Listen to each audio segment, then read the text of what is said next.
कर्नाटक में एक जगह है भद्रावती, आप सबने नाम ज़रूर सुना होगा। इसी भद्रावती शहर में एक पुलिस स्टेशन है जिसका नाम है पेपर टाउन पुलिस स्टेशन। तो ये पेपर टाउन पुलिस स्टेशन में जनवरी 2020, बल्कि मैं अगर ये कहूँ कि 18 जनवरी 2020 तो ये ज़्यादा सही होगा, एक महिला अपने देवर के साथ पहुंचती है और थाने में आने के बाद वो ये बताती है कि उसका पति, जिसका नाम प्रकाश बाबू है, वो पिछले 3 दिनों से लापता है। घर से एक ऑटो वाले के साथ गया था, वो ऑटो वाला अनजान है, उसे वो नहीं जानती है, और इसके बाद फिर वो लौट कर नहीं आया। यानी 15 जनवरी से उसका पति प्रकाश बाबू वो लापता है। अब वो पुलिस को जब ये रिपोर्ट लिखवा रही होती है तो पुलिस उससे कुछ सवाल जवाब करती है, और अपने पति के बारे में ये सवाल जवाब सुनकर वो महिला बहुत ज़्यादा इमोशनल हो जाती है और फूट फूट कर रोने लगती है। पुलिस वालों को भी उससे हमदर्दी होती है और लगता है कि वाकई प्रकाश बाबू के गायब होने की वजह से या लापता होने की वजह से उसकी पत्नी गहरे सदमे में है। पुलिस एक मिसिंग कंप्लेंट दर्ज करती है और इस मामले की तफ्तीश करने का भरोसा देती है। जो महिला पुलिस थाने पहुंची थी उसकी उम्र 26 साल की है और नाम है फ्लोरा नैन्सी। 2020 की ये बात है, उस समय 26 साल थी। तो फ्लोरा नैन्सी अपने देवर के साथ, जिसका नाम फ्रांसिस है, उसके साथ थाने में रिपोर्ट लिखवाने के लिए पहुंची थी, और रिपोर्ट लिखवाने के बाद देवर भाभी दोनों थाने से वापस चले गए। अभी 2 दिन गुजरे थे तब तक इस मामले में एक बहुत मेजर ट्विस्ट आता है। ये ट्विस्ट ये है कि भद्रावती के पास के ही एक और पुलिस स्टेशन से पेपर टाउन पुलिस स्टेशन को एक कॉल किया जाता है, और कॉल करने वाले जो पुलिस ऑफिसर्स हैं वो ये बताते हैं कि उन्हें अपने थाने के इलाके में बहने वाले एक नहर, जिसको तारीकेरे नहर कहते हैं, उस तारीकेरे नहर में एक आदमी की, एक शख्स की लाश मिली है।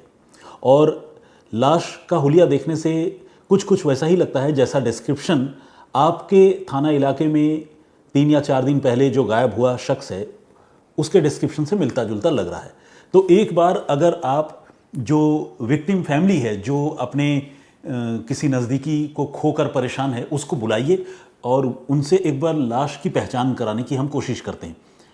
तो ये बात जब पेपर टाउन पुलिस स्टेशन को जब पता चली तो उस पुलिस स्टेशन के लोगों ने फ्रांसिस से और उसकी भाभी फ्लोरा नैन्सी से कांटेक्ट किया और उनसे ये कहा कि अनफॉर्चुनेटली हमें एक डेड बॉडी का पता चला है, और वो डेड बॉडी पास के ही तारीकेरे नहर से रिकवर की गई है। तो एक बार आप हॉस्पिटल आ जाइए और एक बार देखिए कि वो डेड बॉडी कहीं दुर्भाग्यवश आपके जो रिलेटिव हैं उनका तो नहीं है, प्रकाश बाबू का तो नहीं है। अब फ्लोरा नैन्सी बहुत घबरा जाती है, एज अ वाइफ बहुत रोने लगती है। साथ में फ्रांसिस भी बहुत बेचैन हो जाता है, और देवर भाभी और बाकी के जो नाते रिश्तेदार हैं वो सारे लोग फ़ौरन अस्पताल पहुंचते हैं। और अस्पताल पहुंचकर वो जो देखते हैं वो बहुत ही तकलीफदेह, बहुत ही दर्दनाक है। ये लाश वाकई प्रकाश बाबू की ही थी, और लाश तकरीबन 3 से 4 दिनों तक नहर के पानी में पड़ी बुरी तरह से सड़ चुकी थी, डिकम्पोज्ड हो चुकी थी, ख़राब हो चुकी थी। लाश की हालत ऐसी थी कि उसे ठीक से देखना भी मुश्किल हो रहा था, और अपने किसी आदमी की लाश ऐसी हालत में अगर किसी को देखनी पड़े तो आप समझ सकते हैं कि उनके दिल पर क्या गुजर रही होगी। तो खैर, लाश बरामद हो जाती है, और इसी के साथ पूरा जो परिवार है, प्रकाश बाबू का परिवार, उसको बहुत गहरा सदमा लगता है। पुलिस इस मामले की तफ्तीश आगे बढ़ाती है। डिकम्पोज्ड ही सही, उस डेड बॉडी को जब पुलिस रिकवर करती है तो उसका पोस्टमार्टम भी करवाया जाता है, और पोस्टमार्टम में कॉज ऑफ डेथ जो है वो ड्राउनिंग यानी डूबने को बताया जाता है। तो पोस्टमार्टम की जो पहली रिपोर्ट है या इनिशियल रिपोर्ट है उसमें कॉज ऑफ डेथ ड्राउनिंग को बताया जाता है, और लोग ये मान लेते हैं कि शायद प्रकाश बाबू गलती से नहर की तरफ चला गया, या शायद शराब के नशे में या किसी और वजह से वो नहर में गिर गया और इसके बाद डूबने से उसकी मौत हो गई। पुलिस भी अब तकरीबन यही मानकर चल रही थी, क्योंकि पोस्टमार्टम रिपोर्ट क्लियरली ड्राउनिंग की तरफ इशारा कर रही थी।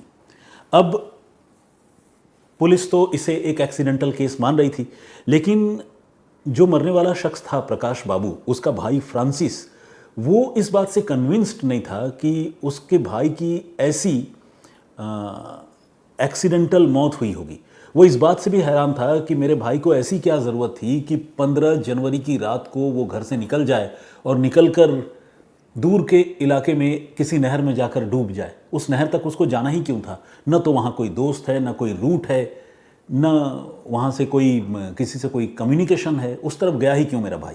तो फ्रांसिस जो है इस बात से कन्विंस्ड नहीं था कि उसके भाई की मौत जो है वो एक नॉर्मल डेथ है, और उसने ये सारी बातें जो पेपर टाउन की पुलिस है उसके इन्वेस्टिगेटिंग ऑफिसर को बताई। इन्वेस्टिगेटिंग ऑफिसर का नाम है मंजूनाथ ईओ। तो मंजूनाथ को ये सारी बातें फ्रांसिस ने बताई, और मंजूनाथ ने भी फिर ये सोचना शुरू किया कि अगर ये नॉर्मल एक्सीडेंटल डेथ नहीं है तो फिर ये मामला क्या है? क्या इस मामले में कोई कॉन्स्पिरेसी है?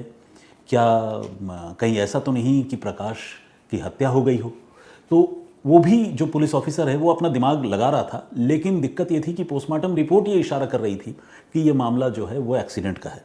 इस बीच जब पोस्टमार्टम रिपोर्ट आ गई और डेड बॉडी को रिकवर किए हुए ऑलरेडी कई दिन गुजर चुके थे, लाश खराब हो चुकी थी, तो वो प्रकाश बाबू की जो बॉडी थी वो उसके परिवार वालों के हवाले कर दी गई थी, और परिवार के लोगों ने उस बॉडी को जो है वो उसका अंतिम संस्कार कर दिया था। और जैसा कि नाम सुनकर आप समझ पा रहे होंगे, फ्रांसिस, फ्लोरा, नैन्सी, ये एक क्रिश्चियन परिवार था। तो ऐसे में अंतिम संस्कार जो प्रकाश बाबू की लाश का किया गया था वो उसको दफनाने से यानी बेरियल से उस लाश का अंतिम संस्कार किया गया था।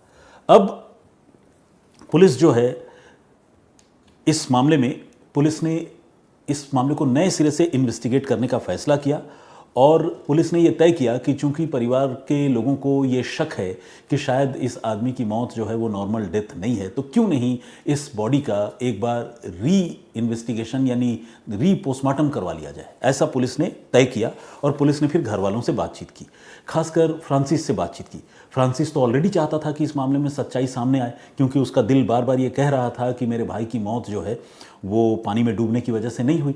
तो ऐसे में फ्रांसिस ने कहा कि बिल्कुल, हम तो चाहते हैं कि आप दोबारा पोस्टमार्टम करें।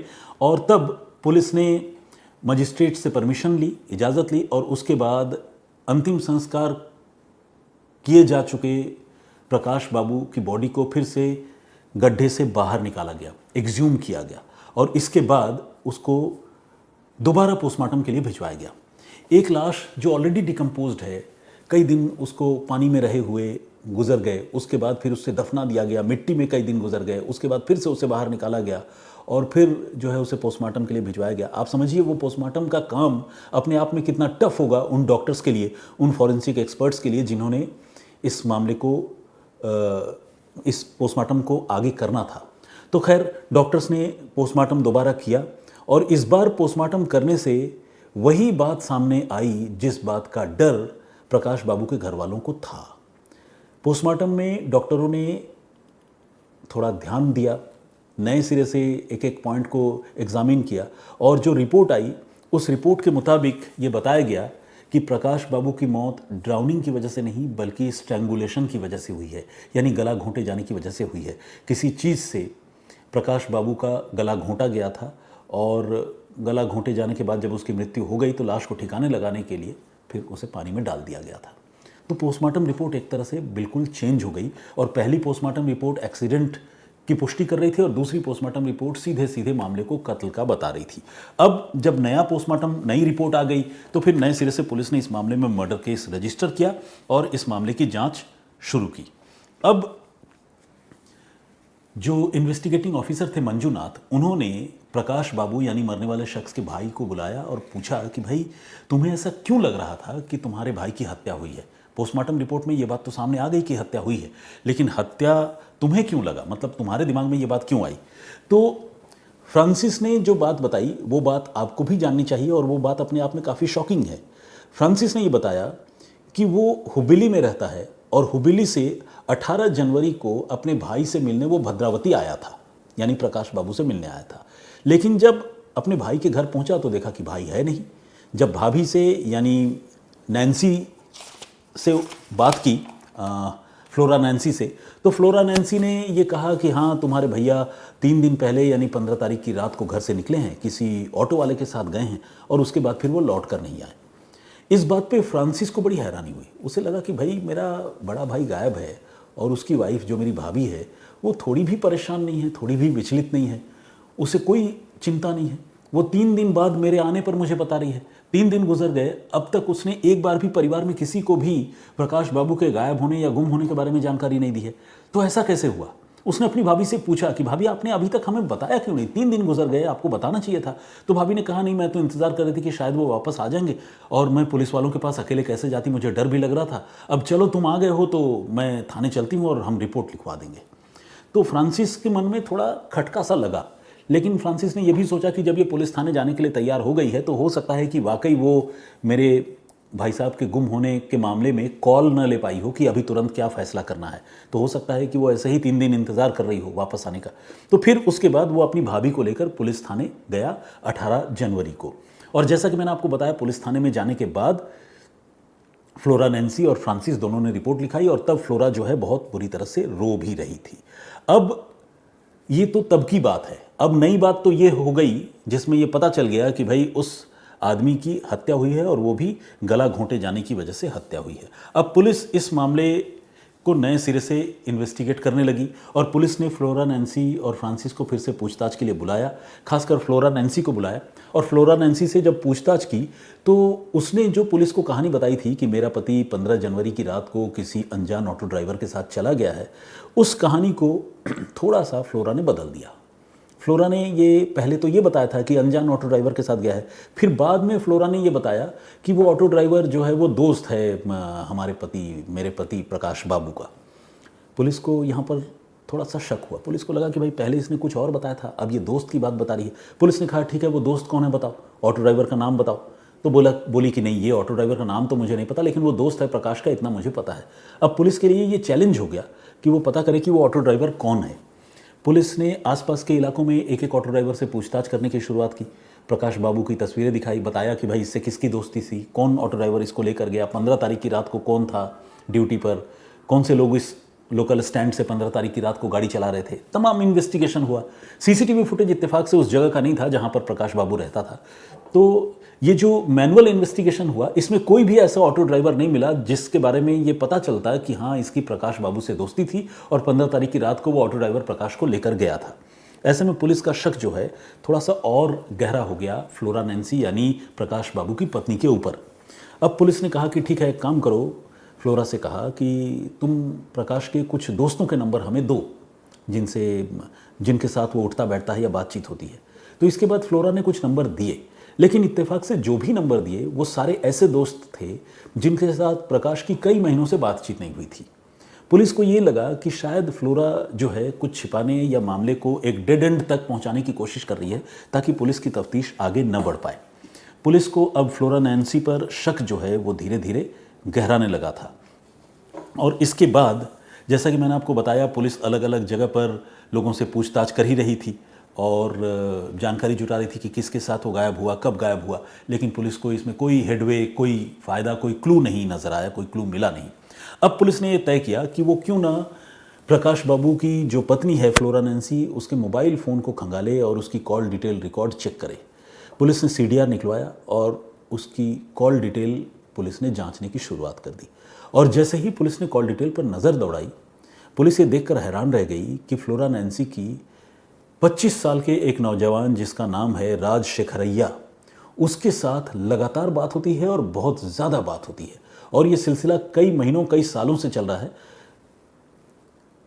प्रकाश बाबू की मौत से पहले और मौत के बाद भी राज शेखरैया से नैन्सी की बातचीत हो रही थी, ये भी पुलिस को पता चला।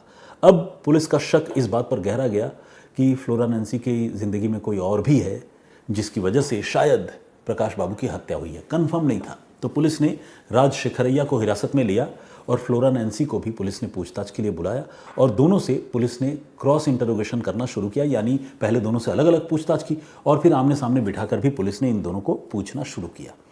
राज शेखरैया ने तो अपना मुंह बंद रखा, लेकिन आखिरकार पुलिस की पूछताछ में और CDR में जो डॉक्यूमेंट्स में जो दिख रहा था कि उसकी राज शेखरैया से बातचीत होती थी, बहुत ज़्यादा होती थी, अपने पति की मौत और मौत के बाद में भी बातचीत हो रही थी, तो वो फ्लोरा जो है वो टूट गई और उसने मान लिया कि हाँ, प्रकाश बाबू के कत्ल में उसका हाथ है और उसने अपने प्रेमी राज शेखरैया के साथ मिलकर प्रकाश बाबू की हत्या की है। लेकिन अब सवाल था कि हत्या क्यों की, कैसे की? राज शेखरैया से फ्लोरा नैन्सी की मुलाकात कब हुई, इन दोनों का अफेयर कब शुरू हुआ, तो ये कहानी पुलिस की तफ्तीश में सामने आई। 2014 में, ये तो बात 2020 की हो रही है, 2014 में प्रकाश बाबू के साथ फ्लोरा नैन्सी की शादी हुई थी। ये जो प्रकाश बाबू है वो रिश्ते में फ्लोरा नैन्सी का मामा भी लगता है। आप में से बहुत सारे लोग हैरान हो सकते हैं कि भाई मामा के साथ शादी, ऐसा कैसे हो सकता है, लेकिन बहुत से समाज में ये व्यवस्था है कि मामा के साथ और बुआ के बच्चों के साथ शादी होती है, और इनका भी रिलेशनशिप कुछ वैसा ही था। प्रकाश रिश्ते में वैसे तो फ्लोरा का मामा लगता था, लेकिन प्रकाश के साथ फ्लोरा की शादी हुई थी और घर वालों की मर्ज़ी से ये मैरिज जो है वो हुआ था। इसी तरह बहुत से समाज में ऐसा भी देखा गया है कि कज़न्स के बीच में भी शादी होती है। हालांकि ये अपने आप में एक जिसे कहते हैं कि मैटर ऑफ डिबेट है कि ये कितना सही है कितना गलत है। जेनेटिकली देखा जाए तो इसके नुकसान ही होते हैं, और रिलेशनशिप वाइज भी बहुत कन्विंसिंग तो लगता नहीं, लेकिन समाज में ये व्यवस्था है। तो नैन्सी और प्रकाश की शादी 2014 में हुई थी, और इसके बाद 2014 में ही प्रकाश जो है वो बेहतर ज़िंदगी की तलाश में कुछ ज़्यादा पैसे कमाने के लिए दुबई चला गया, ताकि वो अपने फैमिली को भी सपोर्ट कर सके। लेकिन 2014 में दुबई जाने के बाद कुछ दिन बाद 2016 आते आते प्रकाश की माता जो है उनकी मृत्यु हो गई, उनका निधन हो गया। इस पर प्रकाश जो है वो दुबई से वापस आ गया, और फाइनली पूरी तरह से वापस आ गया 2 साल बाद, और उसने तय किया कि अब वो अपने घर में यानी कर्नाटक में भद्रावती में रहकर ही रोज़ी रोटी कमाया करेगा, दुबई अब नहीं जाएगा, क्योंकि बीवी से भी बड़ी दूरी हो गई थी। इस बीच 2014 में जब प्रकाश दुबई कमाने के लिए गया, तो शादी के तुरंत बाद फ्लोरा नैन्सी एक हॉस्पिटल में नर्स के तौर पर काम करने लगी थी, और जहाँ पर वो नर्स के तौर पर काम करती थी वहीं पर ये राज शेखरैया नाम का लड़का जो है वो भी काम किया करता था। वो भी शायद वार्ड बॉय या मेल नर्स था, और वहाँ पर उसकी मुलाकात फ्लोरा से हुई, और फ्लोरा के साथ उसके रिलेशनशिप की शुरुआत हो गई। 2014 से 2016 तक यानी 2 सालों तक ये रिलेशनशिप बिंदास चलता रहा, किसी को पता ही नहीं चला, सब कुछ बढ़िया चला था। जब पति ही नहीं है घर में तो पता किसको चलना था। तो लेकिन 2016 में जब वो वापस लौटा प्रकाश, और उसने एक कार खरीद कर उसको चलाने की शुरुआत की, यानी टैक्सी ऑपरेटर के तौर पर उसने काम करने का शुरू किया, तो उसे फिर अपनी पत्नी के इस अफेयर के बारे में जानकारी मिल गई। इसके बाद उसने अपनी पत्नी फ्लोरा को रोकना टोकना शुरू कर दिया, लेकिन फ्लोरा रुकने के लिए तैयार नहीं थी, और उधर उसका दोस्त राज शेखरैया वो भी रुकने के लिए तैयार नहीं था, प्रेमी, दोस्त नहीं प्रेमी। तो हुआ ये कि उसने पहले फ्लोरा का वो नर्सिंग होम चेंज करवा दिया, उसे दूसरे हॉस्पिटल में नौकरी लगा दी कि चलो अब राज शेखरैया से मिलना जुलना बंद हो जाएगा। लेकिन इस तरह के रिश्ते जब बनते हैं और जब इंसान के कदम बहकते हैं तो फिर बहकते ही चले जाते हैं। अलग हॉस्पिटल में नौकरी लग जाने के बावजूद फ्लोरा ने राज शेखरैया से मिलना जुलना बंद नहीं किया, और ये सब कुछ बदस्तूर चलता रहा। हस्बैंड को भी पता चलता रहा, और आखिरकार प्रकाश बाबू ने इस चीज़ पर बड़ा एतराज़ किया, और पति पत्नी के बीच तीखी नोकझोंक और झगड़ों की शुरुआत हो गई। और यही वो वक्त था जब फ्लोरा ने राज शेखरैया के साथ मिलकर अपने पति प्रकाश की हत्या करने का फैसला किया। इसके बाद उसने प्रकाश को मारने के लिए पूरी प्लानिंग की, और प्लानिंग ये थी कि प्रकाश को कोई जहरीली चीज़ खिला या पिला दी जाए जिससे वो बेहोश हो जाए, नशीली चीज़ खिला पिला दी जाए, वो बेहोश हो जाए, और फिर उसकी लाश को किसी नहर वहर में डाल देंगे। ये प्लानिंग थी। अब प्रकाश जो है वो बेहतर मतलब अच्छी सेहत के लिए वो हर रोज़ रात को सोने से पहले करेले का जूस पिया करता था। उसकी पत्नी ऑब्वियसली फ्लोरा खुद ही करेले का जूस बना कर दिया करती थी, तो उसे पता भी था कि मेरा पति करेले का जूस पीता है। उसके रूटीन के बारे में पत्नी जानती थी। प्लानिंग के मुताबिक चूंकि वो एक नर्स भी रह चुकी थी तो उसे दवाओं के बारे में भी अंदाज़ा था। सोलोपोज नाम की एक दवाई होती है जो स्लीपिंग डोज के काम आती है, मतलब सेडेटिव है, मेडिसिन है, और ऐसी दवाई है जो बगैर प्रिस्क्रिप्शन के बिक भी नहीं सकती। ये दवाई फ्लोरा ने और राज शेखरैया ने मिलकर उसका इंतज़ाम किया, और 14 और 15 तारीख की रात को ये सेडेटिव वाला दवाई वाला करेले का जूस फ्लोरा ने प्रकाश बाबू को पिला दिया। उम्मीद थी कि प्रकाश बाबू गहरी नींद में सो जाएगा या बेहोश हो जाएगा, तो फिर उसे उठाकर उसी की कार में ले जाकर उसी नहर में फेंक देंगे जहाँ से बॉडी रिकवर हुई थी। उस नहर का नाम मैं भूल गया हूँ, हाँ, तारीकेरे। तो ये प्लानिंग थी, मगर इस प्लानिंग में थोड़ी बीच में मुसीबत हो गई। हुआ ये कि दवाइयों की हेवी डोज के बावजूद प्रकाश बाबू पूरी तरह से बेहोश नहीं हुआ, वो अर्ध बेहोशी की हालत में रहा। अब राज शेखरैया को इसने घर भी बुला लिया था, फ्लोरा ने। फिर दोनों ने मिलकर प्लान किया कि अब क्या करें। तो फिर आनन फानन में ये प्लानिंग हुई कि चलो इसकी गला घोंट कर ही हत्या कर देते हैं। फिर दोनों ने मिलकर, राज शेखरैया ने और नैन्सी ने मिलकर प्रकाश बाबू की अर्ध बेहोशी की हालत में गला घोंट कर हत्या की और उसी की गाड़ी, टोयोटा इटियोस जो उसने खरीदी थी, उसी की गाड़ी में लाश रखी और ले गए तारीकेरे नहर तक, जो इनके घर से थोड़ी दूरी पर है। और वहाँ पर ले जाकर नहर के पानी में उन्होंने गला घोंट कर जो हत्या की थी वो लाश जो है वो डाल दी। उनको ये उम्मीद थी कि लाश जो है बहकर आगे निकल जाएगी, लेकिन उन दिनों नहर के पानी में इतना बहाव नहीं था कि वो लाश बहकर आगे जाती। तो वो लाश जो है एक जगह रुक गई और रुकने के बाद वो उसी जगह पड़ी पड़ी ख़राब होती रही। और जैसा कि मैंने आपको बताया, कुछ दिन बाद, मतलब 18 को तो गुमशुदगी की रिपोर्ट दर्ज हुई थी, 20 या 21 तारीख को वो डेड बॉडी जो है उस पर पुलिस वालों की नज़र गई, लोगों की नज़र गई और फिर उस डेड बॉडी को वहाँ से रिकवर किया गया और फिर पता चला कि ये प्रकाश की लाश है। इस तरह से इस मामले का, ये मामला प्रकाश में आया और ये पूरी कत्ल की साजिश इसका खुलासा हुआ। जैसा कि मैंने आपको बताया कि इस मामले में दो लोगों को, जो कॉन्स्पिरेटर थे और किलर थे, कातिल बीवी और उसका प्रेमी, उसे पुलिस ने गिरफ्तार कर ही लिया था। उनके खिलाफ पुलिस ने 90 दिनों के अंदर चार्जशीट दाखिल की, सेकंड पोस्टमार्टम की रिपोर्ट साथ में लगाई और अदालत ने इस मामले में दोनों को गुनहगार पाते हुए 8 मई 2026 को, यानी इसी महीने की बात है, इनको जो है सज़ा सुनाई। और अब इसी महीने, जैसा कि मैंने आपको बताया, अदालत ने इन दोनों को फांसी की सज़ा सुनाई। फांसी की सज़ा इसलिए क्योंकि जो प्रोसिक्यूशन के लॉयर थे, यानी अभियोजन पक्ष के जो वकील थे, वो इस केस को रेयरेस्ट ऑफ द रेयर की श्रेणी में रखने में, साबित करने में कामयाब हो गए, जज को कन्विंस करने में कामयाब हो गए। असल में इनका ये भी कहना था, लॉयर का, कि वो अपनी पत्नी पर बेइंतहा भरोसा करता था, उससे प्यार भी करता था, उसके हाथों से बनी हुई चीज़ें खाता पीता था और भरोसे का कत्ल करते हुए उसकी पत्नी ने उसे नशीला जूस पिला दिया और फिर न सिर्फ उसकी हत्या की, बल्कि कानून को गुमराह करने के लिए झूठी गुमशुदगी की रिपोर्ट भी लिखवाई, रोने पिटने का ड्रामा भी किया। तो ये केस जो है वो अपने आप में काफ़ी शॉकिंग है, रेयरेस्ट ऑफ द रेयर की श्रेणी में आता है और इसीलिए इसे फांसी की सज़ा इन दोनों को दी जानी चाहिए।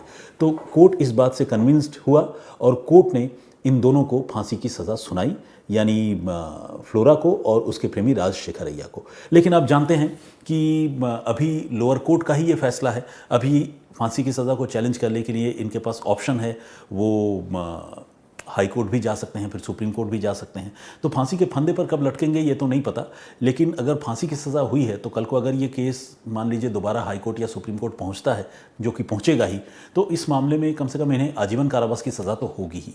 तो ये एक सेटिस्फाइंग स्टोरी है क्राइम इन्वेस्टिगेशन की, जिसमें गुनहगारों को कम से कम कड़ी से कड़ी सज़ा तो मिली और दोष उनका साबित हुआ, वो बच नहीं पाए। तो ये थी पूरी कहानी। आज मैं आप लोगों के कमेंट्स जो है वो मतलब पढ़ने में अक्षम हूँ, वो इसलिए कि आज मतलब थोड़ी स्टोरी ज़्यादा लंबी हो गई है, तो मुझे इजाज़त चाहिए और मैं फिर हाजिर होऊंगा किसी और कहानी, किसी और वाक़े के साथ। आज की स्टोरी पर अपनी राय, अपना कमेंट ज़रूर दीजिएगा। मैं जब नेक्स्ट किसी स्टोरी के साथ आप सबके सामने आऊँगा तो फिर इस स्टोरी पर जो कमेंट्स और राय आपकी होंगे उन्हें पढ़ूंगा और कुछ सवाल अगर होंगे तो उसका जवाब भी देने की कोशिश करूँगा।